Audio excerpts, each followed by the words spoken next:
Qualities and the major attributes of being a leader is just an exciting opportunity for me. Now let me give you this list. Number one, a leader needs unwavering courage.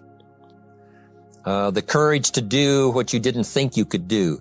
The courage to step into territory that might be a little unfamiliar. The courage to talk to somebody, solve problems you couldn't solve before. That kind of courage. Courage to stand up when it's sort of dark in your corner. The courage to do it when it isn't going your way, seemingly. The courage to try to have a good day in the midst of a bad day. That kind of courage. Wavering a little at times, yes, because we all have doubts that attack us. We all have small fears that creep in. That is the nature of life.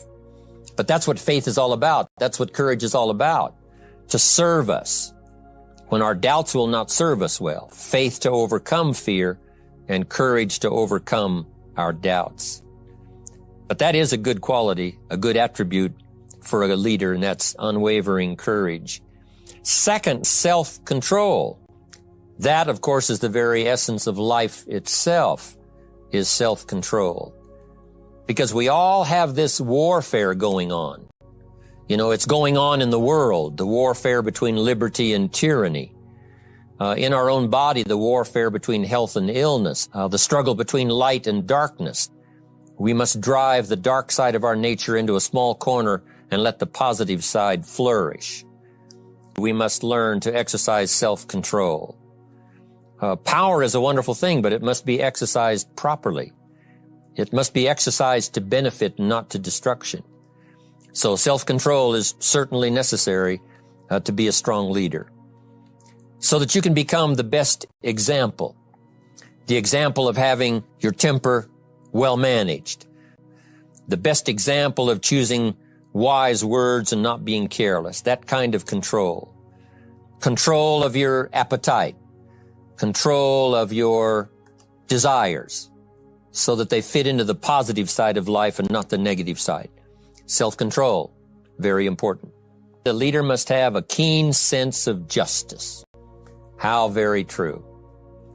Justice we become familiar with, even when we're small, when certain things that happened or were done to us that something told us that wasn't right. Something did us wrong. We have that sense of right and wrong, and it starts very early. Then we have to have that sense of utilizing what's right and what's wrong so that we develop this sense of justice, this sense of being fair, this sense of being on the positive side, on the right side. We have to have justice when we're building an organization. What's fair? What is a good balance? The marketing system to be fair for everyone. Certain rules and regulations so that all of us have a chance to fit within this framework of fairness, justice, and what's right. Otherwise, enterprise cannot work. A sense of justice. Here's another one. Definiteness of decision. Indecision is the thief of opportunity. If you don't decide, the opportunity could slip away. If you don't decide what you're going to do today, the day could get away and you're not very effective. The decisions we make in the early part of our life sometimes last for a lifetime. The early decisions that you make about what you're going to do with your life, those decisions are vitally important. If you neglect them and don't make them, sure enough, the time passes and the opportunity sometimes is diminished. And sometimes you spend a lot of time now catching up simply because you didn't make those early decisions. We need decisions to correct poor decisions, to overcome our mistakes. It's possible, of course, for all of us to make unwise decisions. And at the end of 1 year, at the end of 1 week, 1 month, or at the end of a few years, we say, that decision cost me too much. Cost me a lot of time, cost me a lot of money, cost me a chance to be productive. But as long as you're alive, there's still a chance to use new decision power to correct the mistakes of decisions that were bad in the past. All of us have the opportunity to do that. You got to be definite in making decisions so that the opportunity doesn't pass you by. Take advantage. Here's the next one. A good leader has definite plans. How important that is. Make some plans for the future. This has got to be one of the greatest years. You've got to now make your plans. Don't let this momentum pass you by. Maybe you've, because of the lack of plans, have lost a month or two, or you've lost a week or two, or maybe you've lost a year and you were 10% effective instead of 100%. Now's the time to change all that and start making some plans. You got to have some plans for your family. One of the challenges all of us have in making our plans is how to balance everything, to make sure that we don't regret at the end of a year, I spent too much time on that. I spent too much money. Definite plans. The plans for the use of your money so that you find yourself secure regardless of what happens. One more on plans, and that is the plan for your personal development. The plan to be better this year than last year. The plan to take the classes, attend the workshops, do everything you possibly can to show personal progress. Not just financial progress, not just the progress of having one more car or one more home, but the progress of personality, the progress of communication skills, the progress of recruiting skills, the progress in how to deal with people, progress in using your influence so that it multiplies its power by 5 by 10 versus what it used to be. You need those kind of plans. A plan for personal growth, personal development. Next, a good leader has the habit of doing more than what he gets paid for. Doing more than you get paid for means that you're getting ready for the next move up. Because if you do more than you get paid for, you've made an investment. The average person might think if I do more than the company requires, then they're ripping me off. I'm not getting paid for that extra time, that extra attention. But you must not view it that way. You must say, I'm getting there a little earlier, staying a little later as an investment in my own personal future because I want that kind of reputation. I want that kind of philosophy to work in my life. Do more than you get paid for. So what you don't get paid for, don't worry about that. Just render the service with the vision of the future that it'll come back multiplied if you have this kind of habit, this kind of philosophy. Next, about personality. You need a pleasing personality. There's many parts to your personality. One is your working personality. The kind of behavior, the kind of attitude that you need, especially in the public. Some things you can kind of get by with being a little careless, maybe in private, but in public, where it counts so much in your paycheck, it counts so much in building your business for the future, your own personality. But here's what you also must remember. You develop your personality in private so that it serves you well in the public. The kind of personality that someone says, I'd like to be around this person. They're unusual. They're not like the average person I meet on my everyday experience. That kind of personality. Here's the best gift you can give someone. And that's the gift of attention. Attention is so powerful. When I was a young man, I met Nelson Rockefeller, one of the richest men in America at that time. He's gone now. But he was a unique individual, ran for vice president of the United States. And I had a chance to be where he was holding a press conference. And I got close enough so that when he walked out, I had a chance to step up, right, when security was not all that severe in those days. And I had a chance to put out my hand, shake his hand, and say, Mr. Rockefeller, my name is Jim Rohn.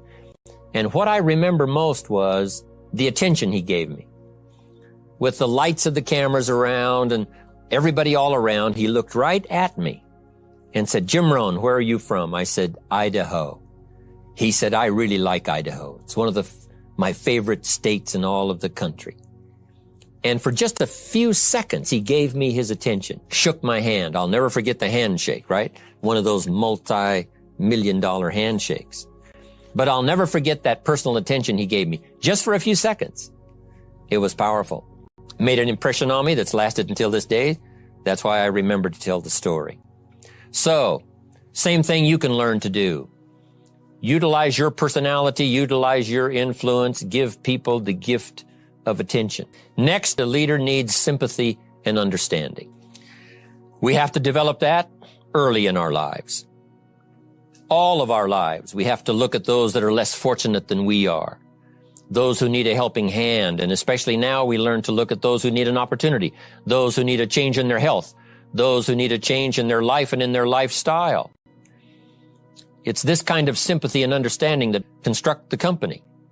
It took that kind of understanding, that kind of sympathy, that kind of deep emotional feeling. What I will do is change it for myself, and then I'll help other people that have the same challenge. Lack of education, lack of the money, lack of the resources, lack of good health, faced with all kinds of difficulties they can't solve. I'll get mine solved, and then I'll be strong enough and have the skills to where I can help other people. That kind of leadership quality is so powerful. That kind of understanding. Here's the next one. A leader must have a mastery of the details.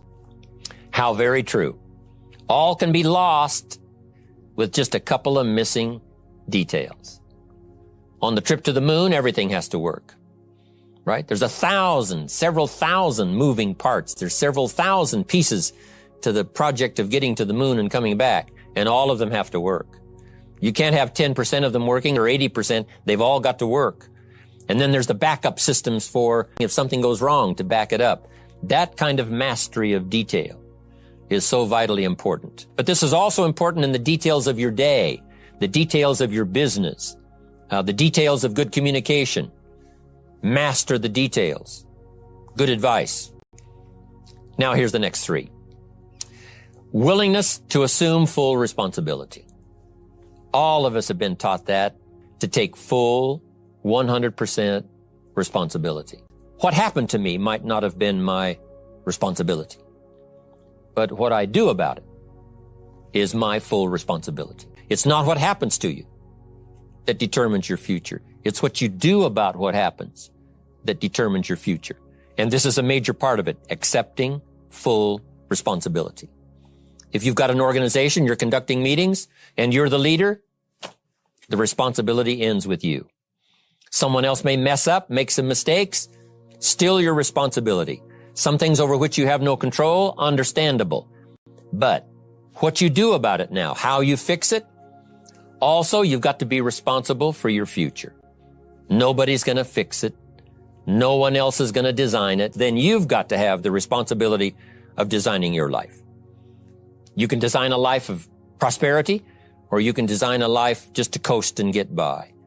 The responsibility belongs to you. Now here's the last two. Next is cooperation. One of the great things we learn in life is how to cooperate so that we take advantage of each other's ideas, we take advantage of each other's input, we take advantage of each other's enthusiasm, and we take advantage of each other's willingness to grow. There's an ancient phrase that says, if two or three agree, nothing is impossible. If they agree on the same project, if they agree on the same vision, if they agree on how to get there, I'm telling you, nothing is impossible. Nothing can stand in their way. Just two or three. If we cooperate, there's nothing we can't do. It'll get us to a place of honor, respect, prestige, influence, feeling good about ourselves for the hard work that we're doing, cooperating with each other. I want to cooperate with you, helping build your business. We're on our way. We will have the billions. We'll have the stories. We'll have the experiences. Now here's the last one. A major attribute of leadership is vision. Vision is in many parts. One, a vision for your own course to follow. A vision for you, for yourself. A vision for your financial future. A vision for your health. A vision for your wealth. A vision for you to latch onto and make something out of. A vision for your family, because vision must now lift others as well as ourselves. The people that are around you, they're counting on your vision. Perhaps you've been there a little longer than they have. Maybe you've been there a lot longer than they have. And they will look to you to help them see things that they can't see in the beginning. And if you will do that, develop that attribute of leadership, I'm telling you, you'll have such a dramatic effect on your organization, it will be unbelievable. A vision for yourself, a vision for your family, a vision for your organization, a vision for the people that you're close to. The old prophet said, without vision, we die. life loses its meaning. But if we'll develop this skill, beyond any other skill, I'm telling you, it will help us touch people because they'll want to be around us because we have this look into the future. Not only the short-range vision of what we're going to do this week, this month, this year, but the long-range vision that will take your organization into the future and bless everybody with success.